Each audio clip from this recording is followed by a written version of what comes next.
Hi, everybody, and welcome to another episode of Eating at a Meeting. I am your host, Tracy Stuckrath, and I am on location this week at the Cater Source Convention in Orlando. Today, I'm actually broadcasting live from Sarah Solomon's Solomon Productions' new studio in Orlando, and I have to tell you, it is fantastic. You need to come check it out and use the space, rent the space to do your own different kind of broadcasting and studio production. But that is not why we're here today. We are here because it's another episode of Eating at a Meeting, special edition for Women's History Month. And I am very excited to bring to you this woman here. Lindsey Ofcacek is the co-founder and managing director of the Lee Initiative in Louisville, Kentucky. Hello, Lindsey.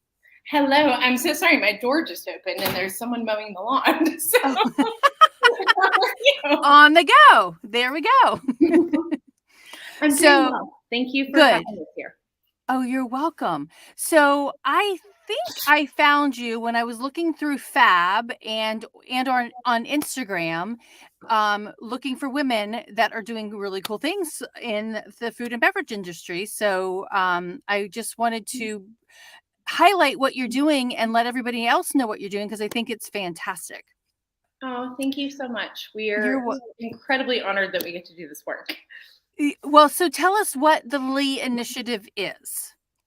Yeah, so the Lee Initiative is a program or a foundation that I founded with Chef Edward Lee, which it doesn't actually stand for Chef Edward Lee. It stands for Let's Empower Employment.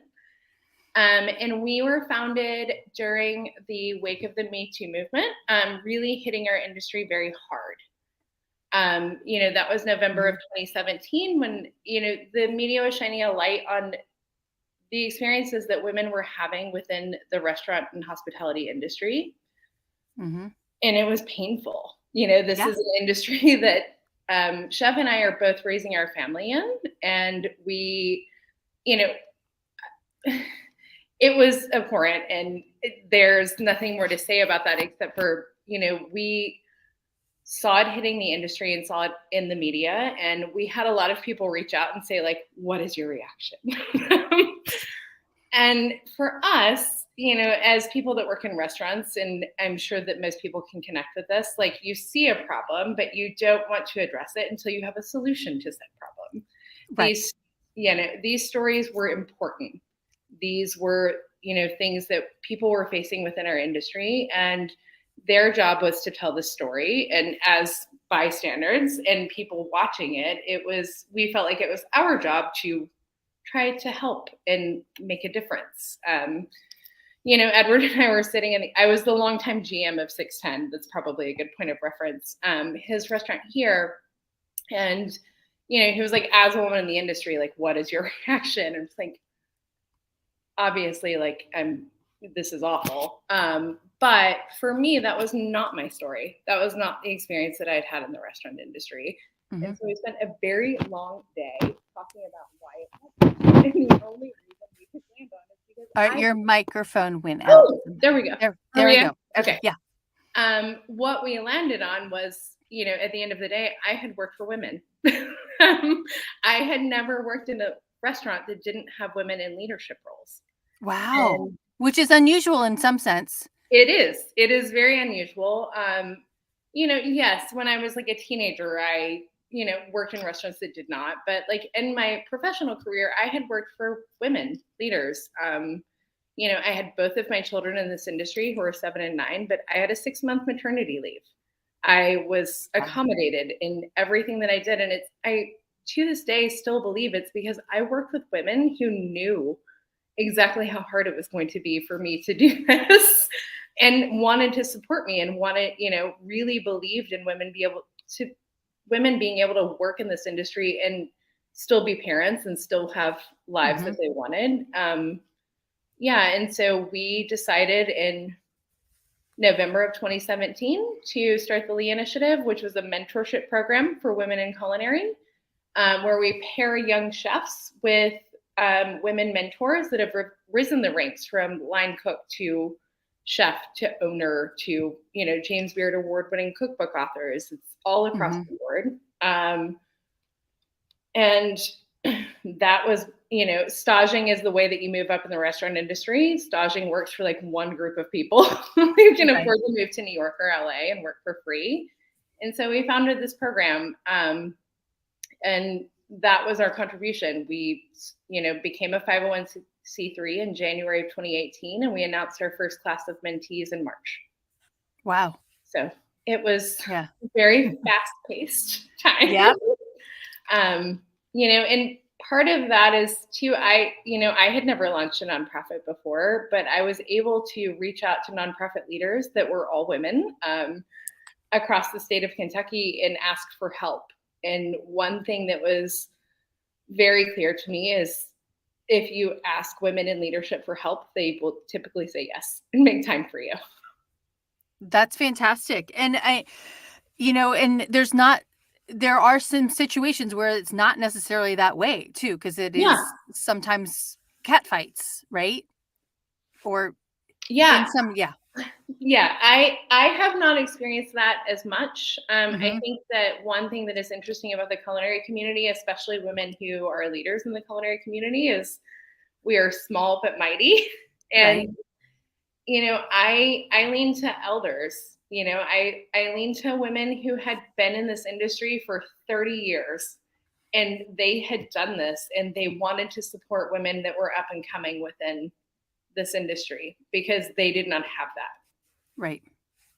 That's important because from what we saw through Me Too, the things across the board, it's not fun. It's not pretty. And the fact that you're providing an outlet that is the opposite of what a lot of those women dealt with is fantastic. Thank you.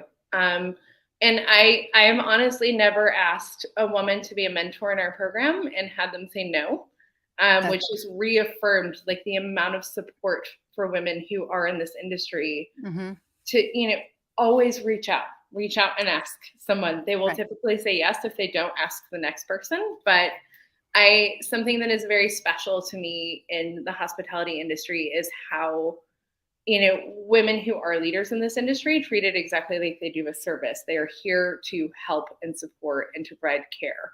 And it's, that is, you are correct, not the case in a lot of industries, but I have found it to be so in hospitality. Yeah.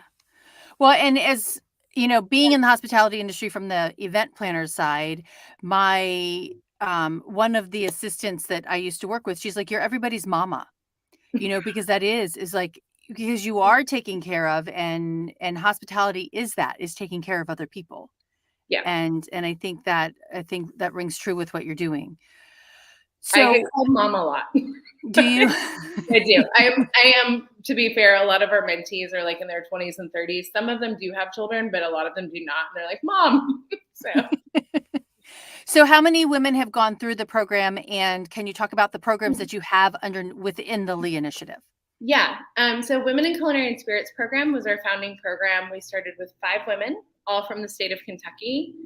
And to be perfectly frank, I told you we didn't know what we were doing. We became a nonprofit, but we were like, okay, someone gave us $7,000.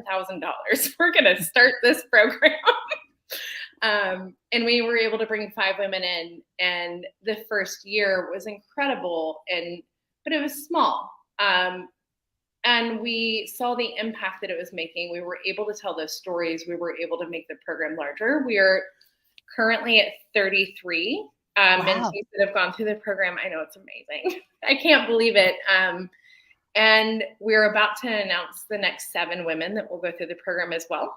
5 of them in hospitality, 2 of them on the spirit side. What we have learned is that we have to address both the front and back of the house. It's important to have women in leadership in both. Right.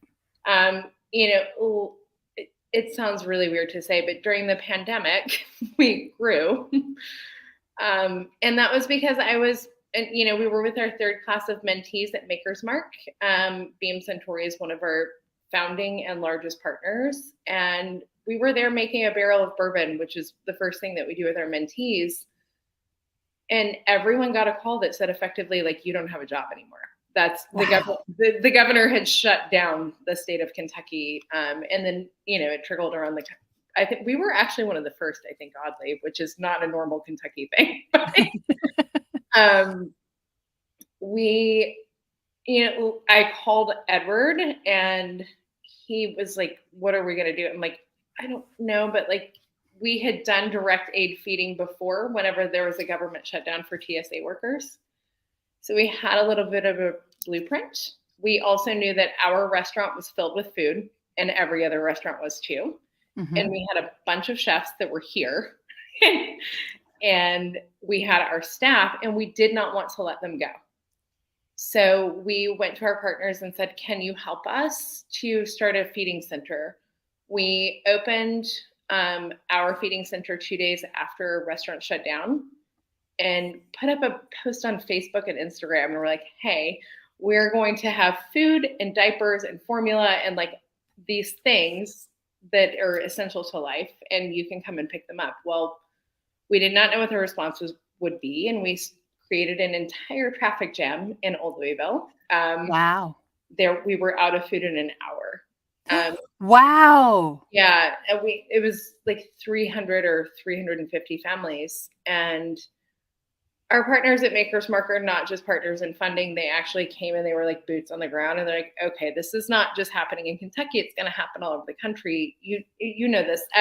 Historically, restaurant workers do not have a safety net. Mm-hmm. And unemployment was crazy. We're like, okay, we have to help. It's also twofold that people who work in hospitality don't accept help.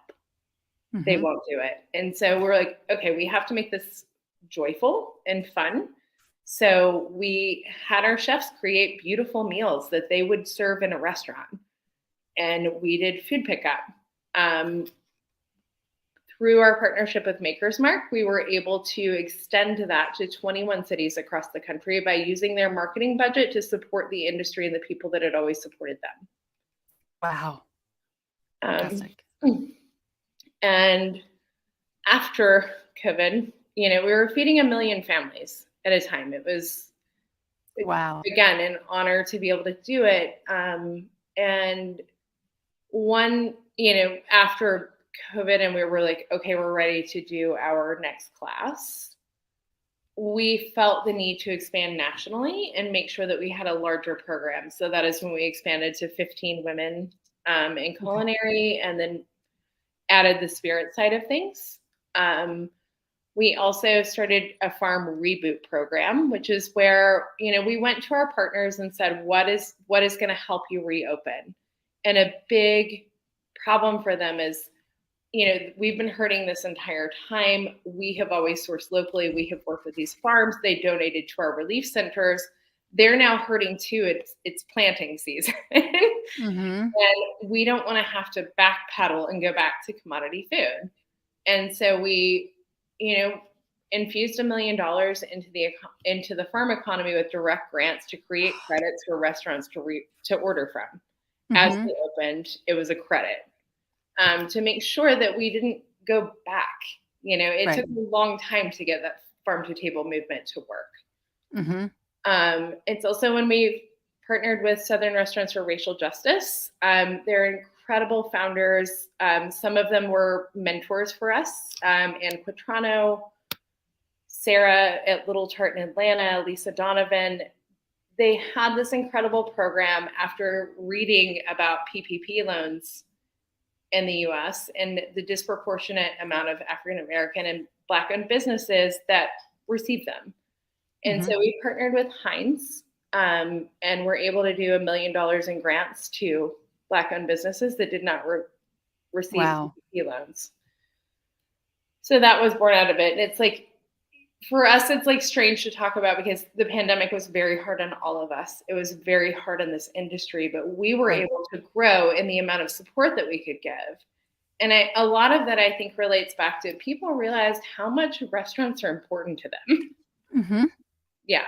Very much so. And corporations in particular. And they were like, okay, we can help. And we did. So. Yeah. No, that's fantastic. I mean, just the dollars to the farmers. I mean, the incremental impact that you by not only helping the restaurants, also the people that were feeding that farm food and the restaurants is I mean, counting those numbers is probably, you can't do that on your fingers, you No, know? we can't. But it was interesting because when we were doing relief, we had farmers come to us all the time. They were like, hey, we actually sold mostly to restaurants and we want to bring you food, even though they were hurting so much. Wow. They wanted to donate food. And that's part of, what I said with it's hard to get restaurant and hospitality workers to accept aid. This was beautiful food that we were putting out. And it was like, it had to be special. It can't feel, nobody wants to like accept aid, but like make it Right. special and like also make it a way to socialize, 6 feet apart, but we could still Right. like see our community. Right. Exactly. So wow, I don't even know where I want to go with that. Sorry. No, that's okay. So with these women that you've reached out to be mentors, what have you gotten any sage advice from them, in doing this? I mean, honestly, it's very similar to the advice that we get when we do relief work. We did it during COVID. We don't do it all the time, but we have done it during like Eastern Kentucky relief work that we did during the floods or the tornadoes in Western Kentucky. It's the same across the board when you're working with a network with women. For me, at least, it has been. That's been my experience is community. Like act in community, live your life in community. Like they want to support the next generation of women in this industry. They had to fight really hard. They would like it to be easier is the wrong word, but more conducive to their success. They want to help and support along the way. And like I said before, with no one leaving the program, that has been the most interesting part. Because it was like, oh my gosh, I'm this chef, it's like acronym, like you had a Michelin star, you've been in business for 30 years. And she was like following up with her mentee, like checking. Wow. Jen Rock was in our first class and she's like, oh, I get a call from Jen Lewis at least once a month. It's like, don't rest on your laurels. What are you doing? And a small response doesn't work.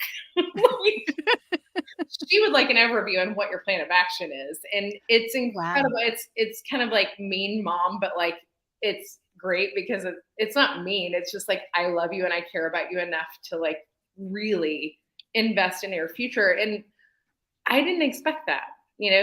Everyone is busy. But the time and care that they put into these relationships is so beautiful. That's fantastic. Now, I want to touch that and go to your T-shirt and it's the hashtag that you gave me is the future of food is female. Yeah. Yay. So talk about that because it is in the restaurant industry typically been very male dominated events,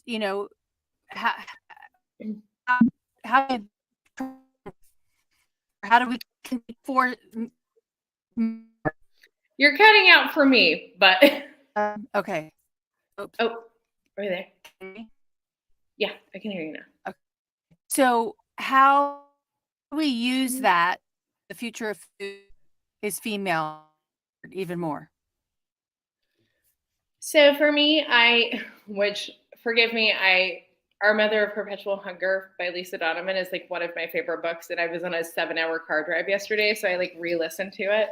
And she talks a lot about how every single male chef that you hear and read about their inspiration is like my mother, my sister, my grandmother, like, really taught me how to cook and that's their inspiration. And for me, a lot of this work has been reframed in, yes, she is like very sage advice and she's incredible. And it's like, we need to reframe it. Like women in this industry are not just an inspiration. They can be at the forefront and they can be leaders. They have been all along. One like common, you are a woman in this industry and just like even me as a whole, I often am like, I have imposter syndrome. Is this just because I've worked with really great people? And I think that it's owning your own voice and really like putting yourself out there and like, when you do an event, and I see women do this all the time, like when you do an event or you have a media placement or something, like take other women with you, like shine a light on them. And as a whole, I've never experienced much different for women in the industry. It's just now we're seeing more of them in the media and in the spotlight. And I think that as we see that grow, and that practice grow, that we will move that way. That's awesome. Yeah. And okay, so you mentioned it. You mentioned grandmas and moms. What about your grandmother, your mom, your aunt? What do they say about what you're doing? Yeah, well, I have learned from my grandma, my aunt, and my mother, working in community has always been a part of their life. I am one of those weird people. This is depressing, so we're not going to talk about it a ton, but I lost all of them in the 2020, between. Oh my gosh. It's okay. No, it's okay. But I will say one thing that I've done through my work that has been incredible is my family was all from Appalachia, and I did not know anything about them. Like, my parents were very much like, we got out, we're not going back. This is where we came from, but it's a sidebar. But whenever we were able to go and do relief work there, it was very hard because it was so devastating. But I learned so much. Because I was like, I don't know anything about my family from here. I don't know anything at all. My family left and we didn't go back. But I actually did, because when we went to Eastern Kentucky, we went to the community and said, here's what we have to offer. What do you need? How can I best, support you? And, and I do find with relief work, that is the best way to go. List your resources and say, what will help you? Don't go in there and say, I can do this. It might not be what they need. So fresh food was a big part of it. And we were able to partner with World Central Kitchen and fund farmers markets for 4 weeks to anyone in the community. Everything was free. So we could support the farmer. We could also get people fresh food, because at the end of the day, when you've been in a disaster, you don't want you want fresh food. And so I was able to meet a ton of farmers and realize that the food that I grew up eating was that food. And I'm like, oh, I do actually understand Appalachia. And it's through the food that I was served. I actually, in crazy universe land, met a farmer. My mom always made shuck beans, which is where you dry leathery britches. It's a way, and then would prepare them. And she would always complain. She's like, these are just not Eastern Kentucky half runners. It's not the same. Okay. I'm you got them at the market. It's not the same. I met a farmer who lived, 2 miles from my family growing up, actually on a road that has my family name. And he's like, I have an heirloom Riley bean. So I, of course, bought wow, 4 bushels of beans and put them up. And I was like, okay, I understand now. The beans that I grew up with are not these beans, and these beans are better. You can, with my family, I always learned to live in community, even though with that whole side of it, they did not go back to Eastern Kentucky. I had aunts and grandmas and godmothers and all of these people. And I think I was 20 years old before I realized I was not related to any of them. They were just people that my grandmother was a single mom, and she lived with 3 other women that were also single moms, and they lived together. Oh, wow. They were my aunts. They were not. That's pretty cool. Yeah. So through that, I learned to live in community with people, and to, if you have a resource and you want to help someone, don't push it on them, but you can say, I have X, Y, and Z, and I can help in this way. Would this be helpful to you? Right. Yeah. Slight little tangent. Somebody was standing at the street corner yesterday when I was driving to Raleigh, and how to sign up. And I'm like, I don't have any cash, but I have some hummus and some chips. And he's like, hummus? He's like, no, thanks. I'm like, okay. Yeah, totally. When we were doing relief work in Eastern Kentucky, I remember someone calling and they're like, we want to do breakfast. Can we do strata and scones? And I'm like, you can, but why don't we you have the same ingredients. Let's make something that's comforting to the community that you're working in. Mm-hmm. you know, and it's not saying no one in Eastern Kentucky likes strata and scones, but like you can make something else that is like Right. actually indigenous to this region and bring comfort to people. Right. And that's really, I'm actually doing a presentation tomorrow on trends. And I think that's a really big thing that we need to pay attention to, because wherever you're serving food, and whoever you're serving it to, understanding where they're coming from, understanding where you are now standing, what is indigenous to that is really, really important in meshing those things and sharing traditions. Totally. And I mean, I think that like one thing that I've learned in my, like, especially in these last 3 years is the most important thing, not just in food, but anywhere else, is meet someone where they are. Mm-hmm. Like, Yep. if you are the one that has the space to offer help, research and meet someone where they are. I love that. Yeah. And I, completely another tangent is yesterday on LinkedIn, there was a conversation from a woman who has a disability. I don't know what it is, hearing or seeing or whatever it is, but she's Yeah. like, why are we always having to be asked, how can we accommodate you? Why aren't you doing the work to go ahead and make that accommodation Yeah. and make it so that it is, universal? Yeah, no, I totally agree. And it's for me, like with relief, like I say, like I go to the community and ask what I can do to help. But I will say, when you are dealing with someone in a stressful situation, I would highly recommend listing what you can do to help Mm-hmm. and saying, will any of these help you? Mm-hmm. And we experienced that during relief. I cannot believe the number of partners that reached out to help us. Like, Audi car company. I was like, we don't Oh, need, wow. what is that? Like, we don't need Audis. Like, that's insane. But guess what? 2 weeks later, I realized we were moving tons of food from food banks and hotels and everyone that had closed to restaurants. And we all had tiny cars, or we didn't have cars. In New York, no one had a car. And it was like, how do we move this food? And I was like, oh, we can actually use these. And I now know that an Audi Q7 can fit 550 pounds of USDA food boxes in it. Wow. Which was incredible. Again, it's a thing I didn't know we needed, but I was like, oh, wait, there is a resource for this. And I think that, like, when you approach people looking at it that way, Mm-hmm. and yeah, you don't win all the time. And it is when, especially if it's a disability that exists just in the world, like, yeah, do the work ahead of time. Right. Exactly. Okay, so one of the questions I want to ask is, your partner in the Lee initiative is Edward Lee. Yeah. So what can you address? I mean, can you address what he's learned from this? Yeah.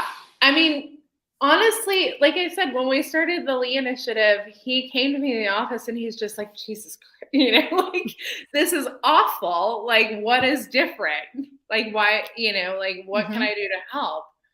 And again, it's that, like, what do you need kind of thing. And Mm-hmm. he's like, I have not experienced this as a woman in the industry. Like, he's like, I have a minimal amount of experiences in Asian American, like, dealing with this sort of thing, but like, how do we have the conversation? And he has been incredible. I mean, he has a daughter as well that he's raising in this industry. And he's like, I want to change things. He's like, but I also want to be a support person. I don't want to be the vehicle. And he is great about that. He truly looks at this project as like, how do I support it? Like, this is your project, you do it, like, call me for questions. And because he's great at business and he's great at running restaurants. And I am not a chef. I was a line cook for many years, but I moved to the front of the house.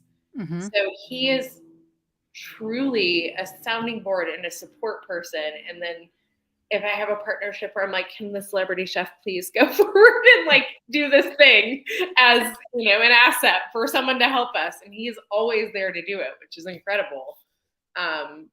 Yeah, he's incredibly supportive and there for it, and he believes in the mission wholeheartedly. But he kind of takes the back seat to it. Okay. Just in how can I support it? Right. Oh, and like you said, in line with what you have figured, right? This is what I've got. How can I help you? Yeah. Yeah, totally. Yeah. So how do you have any, I think you're going to answer the question with this, or you've already done that with Andy Quatrano but your sheroes, any female heroes that you have? Yeah, it's all over the board.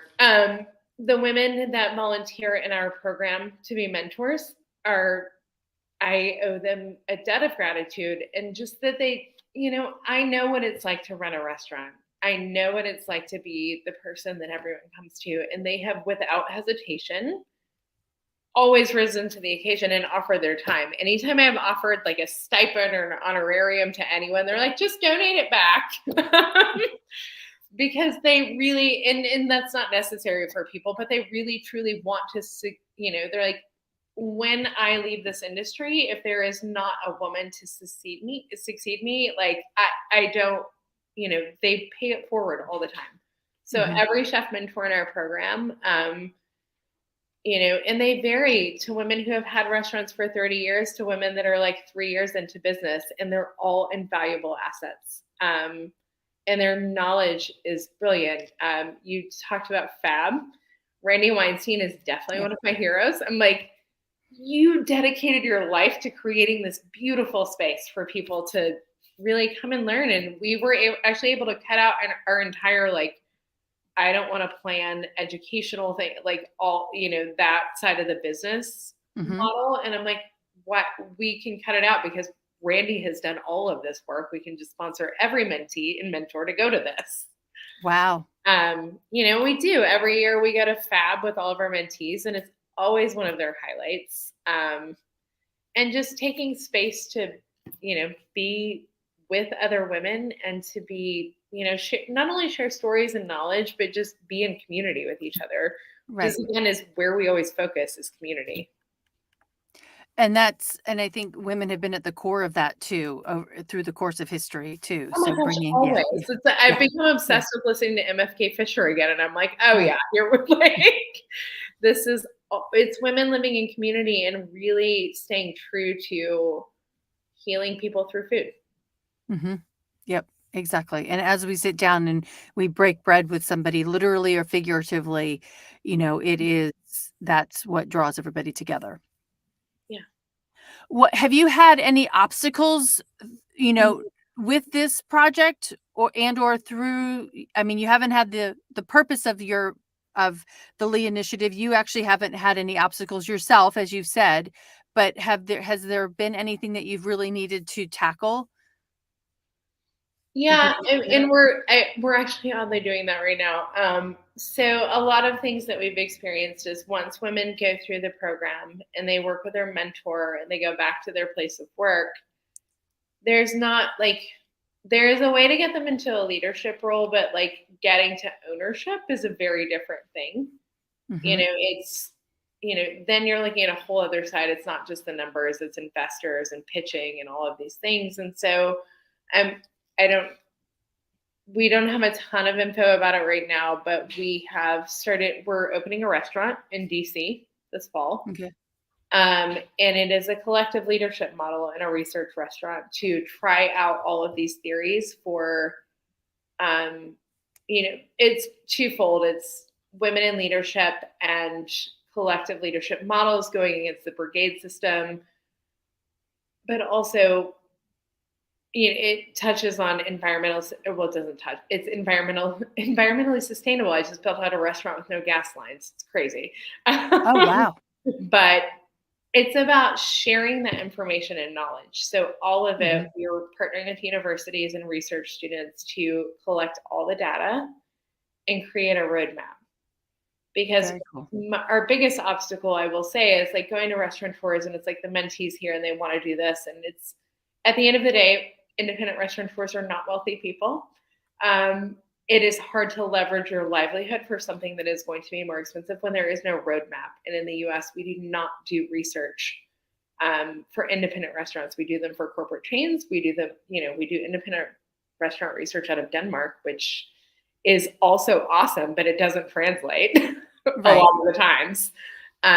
So that is, our next phase is like really touching on both sides of not just the, people who work in a restaurant, but the restaurateur, and like, how do we help you support your staff?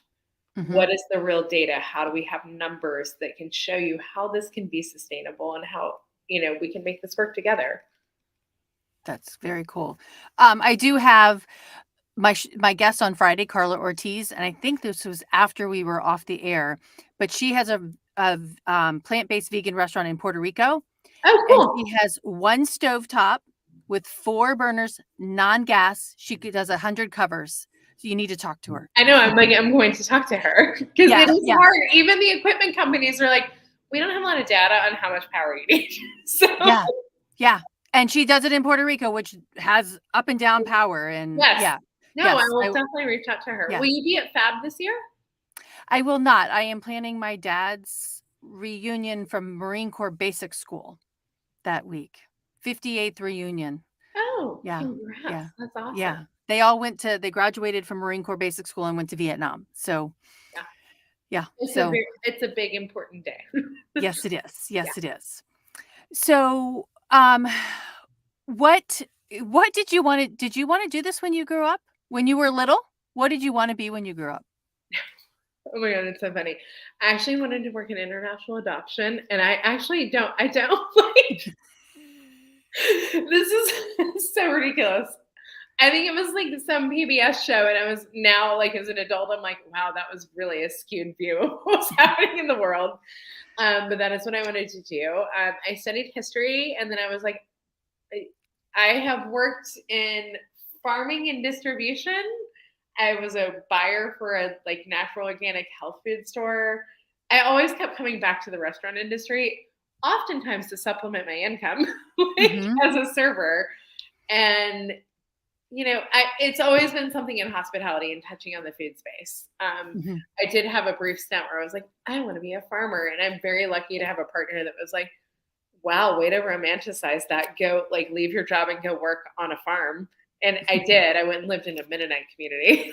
Oh, wow. It was supposed to be like 6 months. It lasted like 2. And I was like, okay. I've been in and out of hospitality. I actually, like I said, my mother and my grandmother both worked in hospitality too, in like various parts of their life. My first restaurant gig, I remember my mom like working a busy season at like a farm to table like winery kind of thing that celebrated fall, and she would not allow, like, she didn't do childcare for us. So we always had to be with her. So I was like in a closet rolling silverware the whole time she was at work. So, wow. Yeah. I mean, that is one very core piece of hospitality, is rolling silverware. Yeah. Oh, yeah. I mean, I was rolling silverware. I can do that still very quickly. She was also, worked in a funeral home. So I also painted people's toenails after they passed. So there's a whole like. You're very good at fine night painting, then. Yes. Yes. But yeah, no, I didn't. But I've always loved food. It's always been incredibly important to me. And like I said, the vast amount of things that I know about my past and my family's lineage and history is I've discovered it through food, because all of the food that I grew up eating, I didn't realize had a very, very personal place in where I came from. Well, and I have to say that's because my mom was an Army brat. So the daughter, and so she lived in Korea and Turkey and Oklahoma and a variety of things. And then she married a Marine. So I moved everywhere, and I really I can't say like you do that, hey, this is the food from where my family came from. Yeah, I mean, I don't have that connection. I remember like Kraft macaroni and cheese and cottage cheese on iceberg lettuce with paprika and pineapple, but not that food history from back. Well, I guess that's a lie, because my dad grew up in Baltimore. And so I do have recollections of my dad's mom, in the kitchen and where her candy cabinet was, but making fresh succotash and steaming crabs. Yeah. So I do have that Maryland, but not from my mom's side, I guess. Yeah. Yeah. It is. Yeah. It is something very personal. And when you you're realizing that you have that for your mom. Like, I remember being in Eastern Kentucky and just being like, oh my God, this is why this is so personal to me. Right. And again, I did not know my family there, but I knew them through food. And it was an amazing, realization. And I think that food is as cheesy as it sounds, like it does. It ties everyone together. Everyone eats. There is a very personal and comforting thing around food. So, yes, if there's ever a crisis too, like just send someone food, like feed them. Everyone eats. So. Yep. Yeah, exactly. So what do you, based on the work that you're doing, what do you look forward to in the industry going forward? Yeah. So, with this restaurant project that we're doing, I do want to see more shared knowledge, and it's not anyone's fault that hasn't happened. It's like, it's independent restaurateurs. They're fiercely independent. But finding a vehicle where we can all share knowledge to improve the industry, because I love One Fair Wage, I love IRC, I love all of these organizations, and they're collecting data and they're asking for change. But I think the more that we can share data and information that translates to each individual family or restaurant, like that is how we see actual change, Right. and I was talking to a friend today who works in the food industry as well, and she's near and dear to my heart, but she always has the saying that she learned from her mentor, and she's like, don't bring me a crocodile without someone to feed it. So, or something to feed it. And I'm like, that is true. Like, share a solution with the problem, or like a roadmap or something, because the person who is, in the trenches with this restaurant that's come off a pandemic, like they need a roadmap. They're exhausted, but they've also, like, it's, again, they're not wealthy. You're leveraging your family's livelihood to do this because you care about it and love it. It's not that you don't want to do it. It's that you need a map. Right. Yeah. Because you're in there too. You also, it's hard to get out of that. Right. Yes. And follow that yellow brick road or whatever it is that, to get to Emerald, whatever that place is called in Wizard. Yeah. Emerald City or whatever. Yes. Yeah. I get that. Yeah. No, I like that. But yeah, for me, it's just that it's, and it's not the small independent restaurateur's responsibility to like tell everybody how to do everything. Like there needs to be some mechanism that like shares this. Right. Yeah, exactly. Okay. So how, oh, question over there. What, all right. Question to ask everybody is, what does sustainable and inclusive food and beverage look like, feel like to you? I mean, it's twofold. Like, so for me, inclusivity and sustainable food when feeding someone, or well, actually, no, let's just go in general. I get very annoyed and I feel very strongly about like sustainable agriculture and labor practices. I don't care if you as a restaurant like use an entire duck down to like the bill. Like, and the whole thing, if you're using free labor and you're not paying sustainable wages, like it is two sides. Like sustainable agriculture also includes the people that get it to the table. And that is everything from the person that harvests it to the person that plants it to the person who serves it and creates it. It's a whole ecosystem to me. So that is, sustainable food not only is sustainable for the planet, the animal, the life, but also the person who serves it and gets it to the table. Yep. That, and I think that we have to look at things as an entire ecosystem. Because it is. Yeah. It's that whole food chain. Yeah. And it's not the food chain we learned in school, Yeah. but it's the food chain of the people too. Yeah. And I mean, we've all seen recently in media, it's like there are sustainable restaurants that have, it's come to light that like their staff wasn't paid or these things. And it's like, you have to look at it from both sides. No one in that situation is a bad person, but like, it's fine that you're doing it that way. And I do think that there are situations where people volunteer to work and like learn, but you can't call that sustainable because it isn't. Right. So it has to be sustainable on both sides. Mm-hmm. Yeah, exactly. Okay, so final question. How do you want to be remembered in history? Gosh.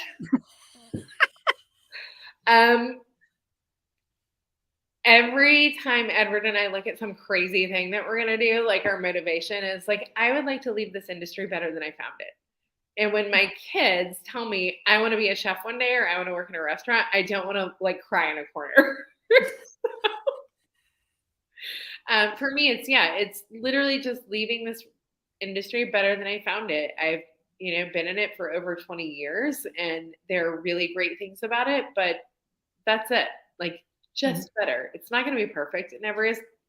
We can always grow and build. Nothing is perfect. There's always room for growth, but I just want to leave it better than we found it. That's awesome. Yeah. And that's important. Yep. Very, very important. Awesome. So Lindsay, thank you so much. Tell everybody how, I'm going to put your website up here. Tell everybody how they can get a hold of you besides this. Oh yeah. You can go to leeinitiative.org. You can also email me. I'm just Lindsay@leeinitiative.org. It's very easy. Mm-hmm. We are on Instagram and Facebook and it's the Lee Initiative.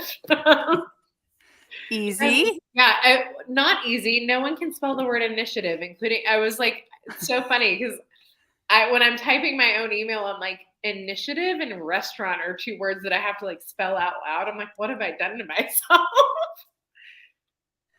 No, we need to learn how to spell it because it's an important word.